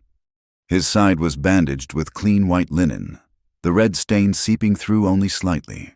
Dr. O'Malley, a cynical Irishman who had been sober for 3 days, a personal record, was packing his bag. "He is as tough as a mesquite root," Dr. O'Malley grumbled, snapping his bag shut. "The bullet passed through the oblique muscle, missed the liver by an inch. If he stays still, he will heal. If he tries to ride a horse or fight a bear, he will bleed out. Make him stay still. Carter?" "I will sit on him if I have to," Ben Carter said, leaning against the doorframe, cleaning a revolver. When the doctor left, riding his mule back toward the sullen town, Evelyn stepped into the room. She had been staying in the barn loft, giving Kai space, but the gravity of the house pulled her toward him. Kai was awake. He was looking at the ceiling, his expression tight with pain and something darker, a brooding introspection that deepened the lines around his eyes. "You should not be here, Evelyn," Kai said. He did not look at her. His voice was rough, like stones grinding together. "The doctor said you need rest," Evelyn replied, pulling a wooden chair to the side of the cot. "I mean here," Kai clarified. turning his head to look at her. His eyes were dark obsidian, hard and unyielding. In this house, near me, the town hates you. They say you betrayed your race for a Navajo. Every minute you stay near me, you prove them right in their own small minds. I do not care what they think, Evelyn lied. You should, Kai snapped. He tried to sit up, winced, and fell back, frustrated by his own weakness. Crow is down, but his wolves are still hungry. They have lost their pay. They have lost their pride. They will look for someone to punish. You are an easy target. Evelyn, you are a woman alone.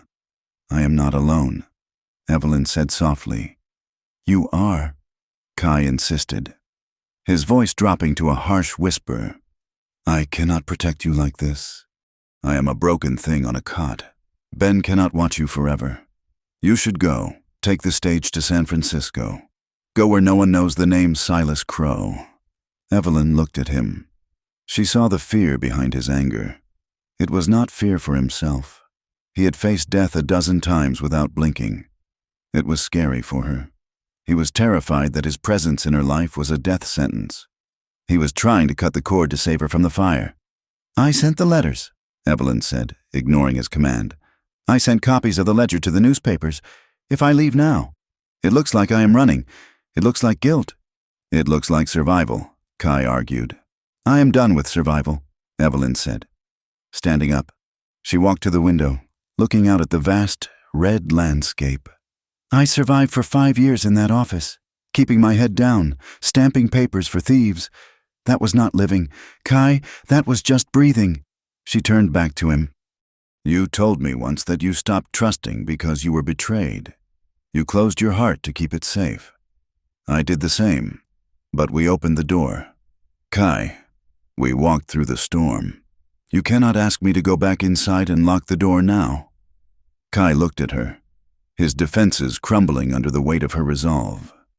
He let out a long, ragged breath. You are stubborn, he murmured.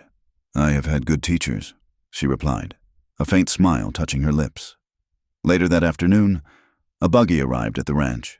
It was General Holt, accompanied by 2 cavalry soldiers. But the focus of the visit was the man sitting slumped in the back of the wagon, his hands cuffed.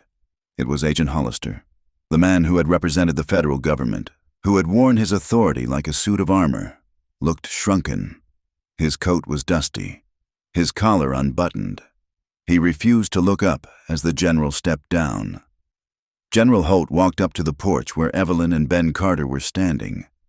Miss Hart, Holt said, tipping his hat. I thought you should know. Agent Hollister has confessed.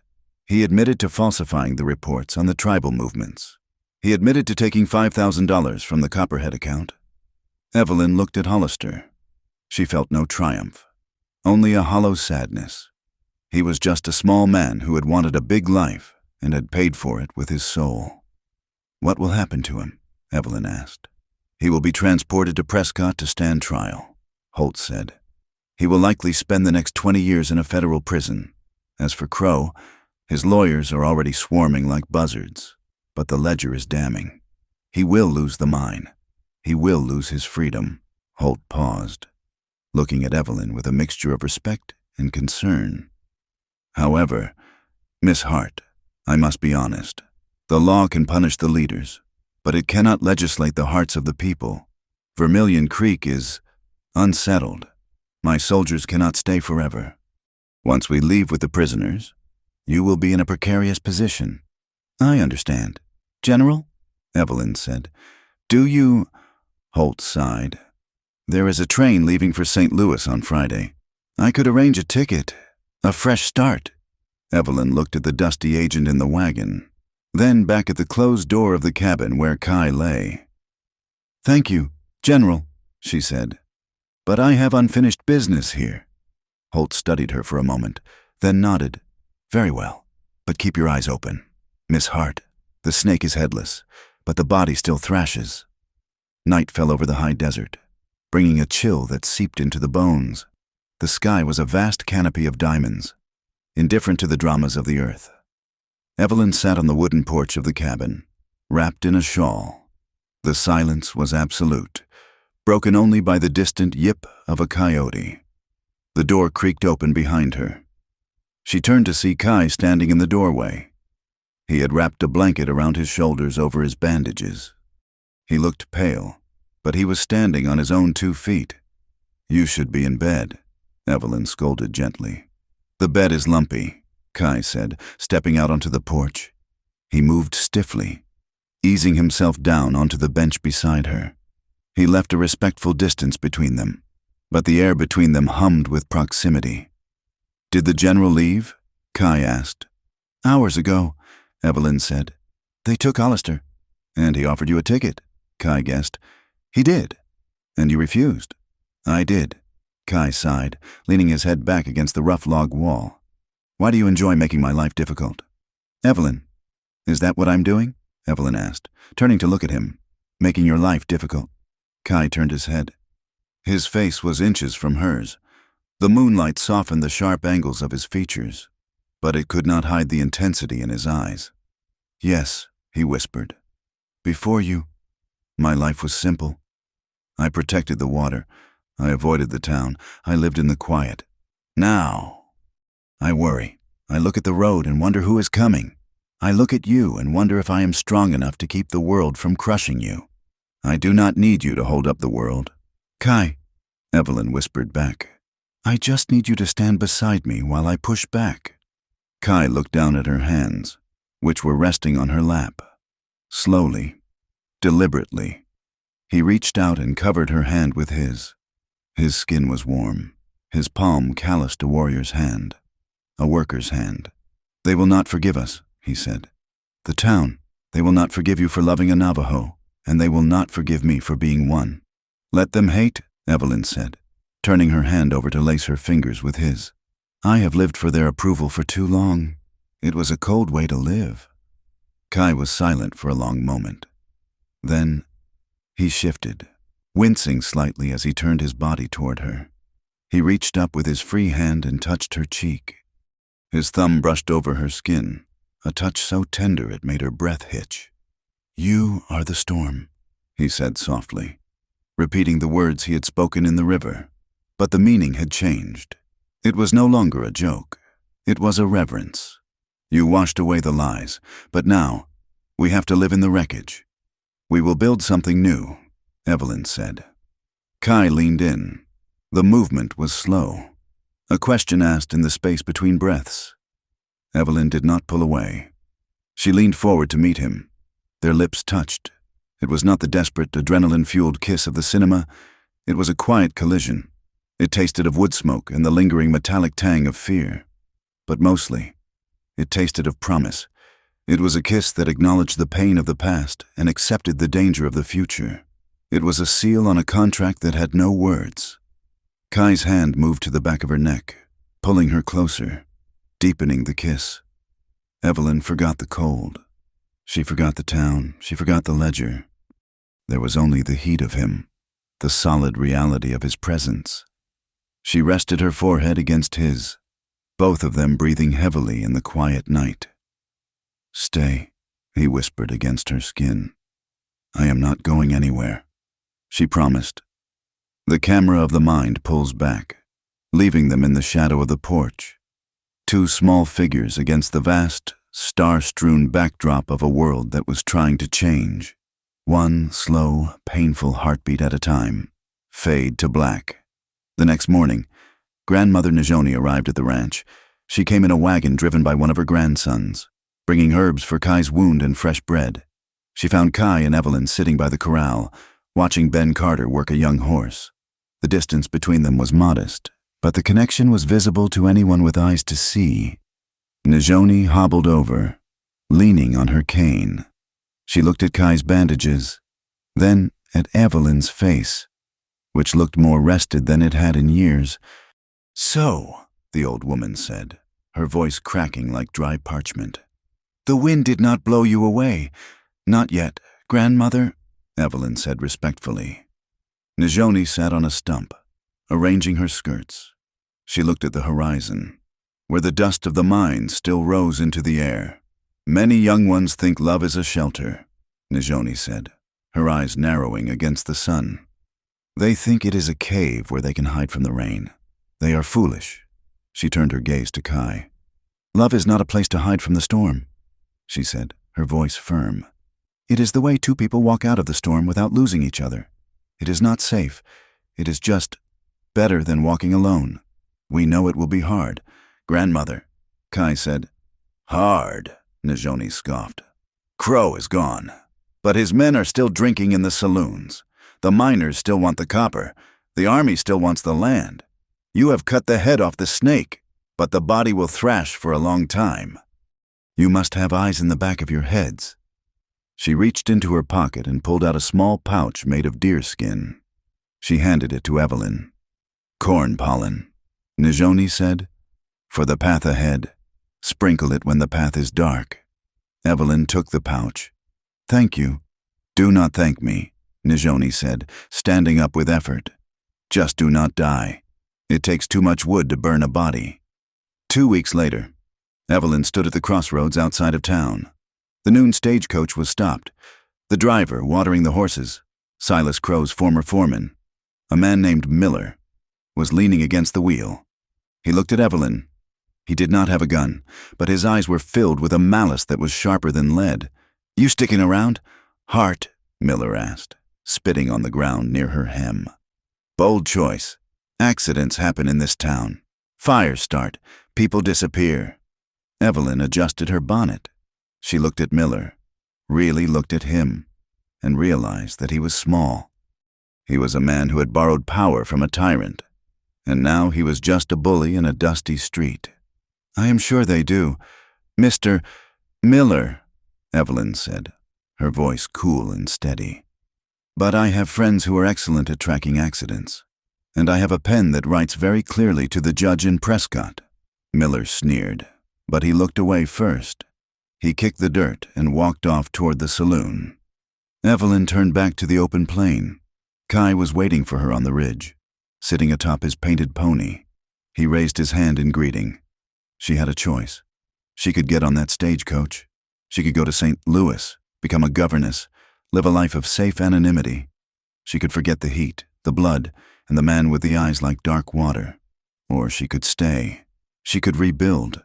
She could face the hatred of the town and try to turn it, one kindness, one truth at a time.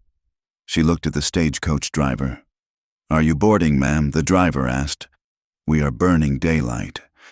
Evelyn looked at the open door of the coach. It looked like a coffin. No, Evelyn said, stepping back. I am not traveling today. The driver shrugged, cracked his whip, and the stagecoach lurched forward, carrying dust and strangers away to the west. Evelyn turned and began to walk toward the ridge, toward the man who was waiting for her. The wind picked up, tugging at her skirts, carrying the scent of rain and sage. It was a headwind. It would make walking difficult. But she was not walking alone. She climbed the slope, her breath coming steady and strong. The falling action was over. The adrenaline had faded. Now comes the work. And as she reached Kai's side, and he reached down to pull her up behind him on the horse, Evelyn Hart smiled. She had lost her reputation. She had lost her safety. But she had found her life.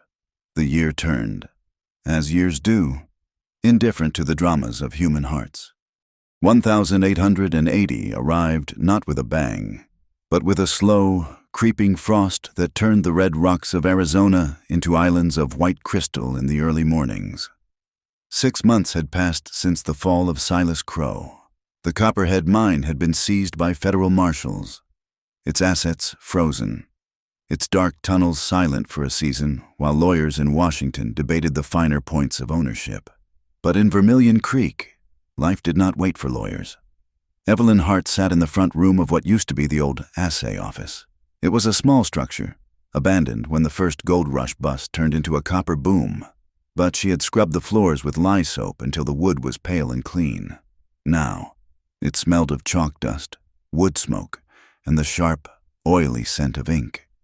Keep your back straight, Thomas, Evelyn said gently. The keys do not require force. They require rhythm. Thomas Gable, the 10-year-old son of the foreman who had once spat at Evelyn's feet. sat hunched over the heavy iron frame of a Remington typewriter. His fingers, stained with dirt from the yard, hovered over the keys. Click, clack, ding. "I spelled it right," Thomas shouted, looking up with eyes wide with wonder. "Cat, C-A-T. Very good," Evelyn smiled. "Now, try water." The room was not full, but it was not empty. There were 4 children, 3 from the mining families and 1, a quiet girl with eyes like dark obsidian, from the reservation who came when her father brought wool to trade. And in the back corner, a grown man, a burly miner with hands like shovels, was struggling to hold a pencil, learning to sign his name so he would never again have to make an X on a contract he could not read. Evelyn had not left. She had not taken the general's ticket to St. Louis. Instead, she had taken her severance pay, a paltry sum, and rented this room. She called it a scriptorium, a fancy word that made the miners laugh. But they came. They came because they had learned, through the brutal lesson of Silas Crow, that the man who holds the pen often holds the power. She was no longer the invisible clerk. She was the town's scribe, its teacher, and its bridge. She wrote letters for mothers whose sons had gone to California. She read legal notices for farmers terrified of losing their land. She did not carry a gun, but her influence was steadier than a sharpshooter's aim. The door opened, letting in a gust of cold wind. "Class is dismissed for the noon meal," Evelyn announced. The children scrambled out, their energy exploding into the street. The miner in the back nodded to her. Placing a nickel on her desk payment, he insisted on, though she had tried to refuse, and tipped his hat. "Thank you. Miss Hart? Good day, Mr. Henderson." When the room was empty, Evelyn walked to the window. She looked out at the town. It was still dusty. It was still rough. But the fear that had choked the air like coal dust was gone. People walked with their heads up. They argued about the price of flour, not about which neighbor was a spy for the company. She looked toward the distant ridge, where the red earth met the blue sky. That was where her heart lived now. Not in the town, but on the edge of it, 5 miles away, by the bend of the river that had started it all. Kai Bege stood knee-deep in the freezing water. He was not alone. 3 young men from his clan stood on the bank, watching him. They were restless, full of the anger that comes from being young and hemmed in by invisible lines. They wanted to fight. They wanted to raid the livestock that strayed near the canyon. Kai lifted a large stone from the riverbed and moved it to the bank, reinforcing a dam that diverted water into an irrigation ditch. "The rifle is heavy," Kai said, not looking at them. "But the shovel is heavier. It takes more strength to grow corn than to steal a cow." "The white men steal from us," one of the boys spat. "Why should we not take back?" Kai stopped. He wiped his wet hands on his buckskin trousers and climbed up the bank. He stood toe-to-toe with the boy. Kai was not the tallest man, but he carried a weight of presence that made the boy step back. "Because stealing makes you a thief," Kai said quietly. "And a thief is easy to kill. A man who feeds his family. A man who knows the land better than the soldiers. That man is dangerous because he is necessary." He pointed to the water. "This water flows to their town, but it starts in our mountains. If we keep the water clean, if we manage the flow, they must talk to us. We become the keepers of the gate. That is power. Hastin, real power." The boy looked at the water, then at Kai. The anger didn't vanish, but it cooled into something thoughtful. Kai did not preach peace because he was soft. He preached it because he had seen the alternative. He had seen the bodies in the ravines. He was not abandoning his identity to love a white woman. He was expanding it. He was teaching his people that survival required new weapons. Sometimes, the weapon was a treaty. Sometimes, it was a dam. Sometimes, it was knowing when to stand still. He looked toward the town. He felt the pull of it, a magnetic north that had nothing to do with geography and everything to do with the woman sitting in the assay office. He was learning to trust. It was a slow process, like healing a broken bone. It ached when the weather changed, but it was healing straight. That afternoon, a wagon train rolled out of the livery yard.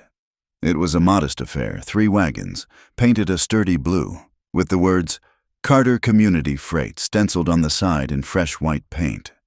Ben Carter sat on the lead wagon, checking the harness of his mules. He looked tired but satisfied. Evelyn walked up to the side of the wagon, handing him a sheaf of papers. "The manifests are ready. Ben," she said. "Every crate is accounted for. No hidden whiskey. No unmarked guns. You are a blessing." "Evelyn," Carter said, tucking the papers into his oilskin coat. "The merchants in Prescott are actually paying us in advance. They like knowing their goods won't accidentally fall off a cliff. It turns out honesty is a unique business model." Evelyn laughed. "Who would have thought?" Carter grinned, his teeth white against his dark beard. "We are not getting rich, but we are sleeping at night." This was a quiet victory. They had not burned down the mine, they had simply made it irrelevant, by creating a supply line that didn't depend on bribery or intimidation. They had cut the legs out from under the next Silas Crow who might come along. "I will see you in a week," Carter said, gathering the reins. "Tell Kai to stop fixing the fence on the south pasture." "It is my fence. I should fix it." "Tell him yourself," Evelyn teased. "He listens to you more than me." "That is a lie and you know it." Carter chuckled. "Yeah." The wagons rolled out, wheels crunching on the gravel. Evelyn watched them go. This was the future. Not a grand sweeping change, but a slow, steady movement of goods and trust. As the sun began to lower, painting the sky in riotous shades of apricot and violet, Evelyn saddled her mare. She rode out of town, past the last shanty, past the graveyard where the wooden crosses leaned in the wind, and out into the open country. She found Kai near the river, at the exact spot where she had tripped into his life months ago. The storm that day had been a chaotic, violent thing. Today, the water was calm. It was clear, running over the stones with a musical gurgle. It was the same river, but it had changed. It had accepted the rain, processed the mud, and returned to itself, stronger for the flow. Kai was sitting on a rock, whittling a piece of driftwood. He stood as she approached, sliding the knife into his belt. He did not help her down. He knew she could dismount on her own now. He respected her strength too much to coddle it. Evelyn dropped to the ground, dusting off her skirts. She stood beside him, looking at the water. "Mrs. Gable waved to me today." Evelyn said, "Did she?" Kai asked, a hint of amusement in his voice. "Did she use all her fingers?" Evelyn laughed, a sound that felt light and unburdened. "She did. She even asked if I could teach her son to read the mining contracts. They are learning," Kai said. "Hunger creates strange friendships." "And you?" Evelyn asked, turning to look at him. "How was your day?" "The young ones are restless," Kai admitted. "But they are listening. We planted willows along the bank to stop the erosion. It is good work." He reached out and took her hand. His palm was rough, calloused from the shovel and the rope. Her hand was stained with ink. It was a stark contrast, earth and words, red skin and white, but the fit was perfect. "Do you regret it?" Kai asked suddenly. He looked at the town in the distance. You could be in a parlor in St. Louis, wearing silk, drinking tea from a china cup. Evelyn looked at her boots, scuffed and dusty. She looked at her hands, which were no longer soft. She thought of the silence of the city, the polite conversations that meant nothing, the safety that felt like a cage. "I have no use for china cups," Evelyn said. "They break too easily." She looked up at him. "I used to think safety was about walls," she said, "about locking the door, but walls just keep you lonely. Safety is knowing that when the wind blows, you have something to hold on to that won't tear away." Kai nodded slowly. He looked at the horizon, where the first stars were beginning to prick the velvet darkness. "The old ones say that a storm is a test," Kai said. "It strips away the dead wood. It knocks down the weak trees." He turned back to her, his expression serious, full of the quiet intensity that had drawn her to him in the first place. "The storm has passed. Evelyn, the sky is clear. For now," Evelyn corrected him. "There will be other storms. Winter is coming. The cattle prices might drop. The government might send a new agent who is worse than Hollister. Yes, Kai agreed. The seasons always turn. The wind will always blow. He stepped closer, wrapping his arms around her. It was a gesture of possession and protection, a claim that went both ways. But the storm is just weather, Kai said, his voice low and rumbling against her chest. It comes and it goes, but the people who dare to stand together in the center of the wind, that is home. Evelyn rested her head against his shoulder. She smelled the river, the sage, and the man. She felt the steady beat of his heart. Then I am home, she whispered. They did not ride off into the sunset. That was for fairy tales. And they had lived through too much reality for such a cheap ending. Instead, they walked. Evelyn mounted her horse, and Kai walked beside her, his hand resting on the horse's neck. They moved through the valley as the twilight deepened into night. The wind kicked up, swirling the dust around them, tossing Evelyn's hair and whipping Kai's long hair back. It was not an easy path. The ground was uneven. There were rocks and rattlesnakes and the vast, indifferent silence of the desert. They had no guarantee of wealth. They had no promise of an easy life. They would have to work for every meal, fight for every inch of respect, and navigate a world that still looked at them with suspicion. But as they moved through the darkening valley, a sound drifted on the wind. It was the sound of children laughing. Down by the lower bend of the river, a group of kids, Navajo and white, the children of the miners and the children of the people, were throwing sticks into the current, racing them downstream. They were shouting in a mix of English and Dinah, their voices bright and unburdened by the history of their fathers. Evelyn watched them. Kai watched them. The land had been a battlefield. It had been a mine. It had been a place of lies. Now, under the watchful eyes of a clerk who became a teacher and a warrior who became a builder, it was becoming something else. It was becoming a place to live. The camera lingers on them, two silhouettes against the vast, star-dusted sky, moving forward not with the swagger of conquerors, but with the quiet, unshakable endurance of the earth itself. They move into the dark, but they are not afraid of it. They carry their own light. The end. Thank you so much for listening to this story. If you enjoyed the journey of Evelyn and Kai, and if you believe that true strength lies in standing together through the storm, please let me know in the comments below. I would love to hear where you are listening from. Are you in a bustling city, a quiet countryside, or somewhere in between? Let's share our own stories in the comments section. Please consider subscribing to my channel, Wild West Tales, and hitting that like button. If you really want to support the channel and help these stories reach more people, please press the hype button. Your support means the world to me and helps keep the spirit of the West alive. Until the next campfire, stay safe and keep writing.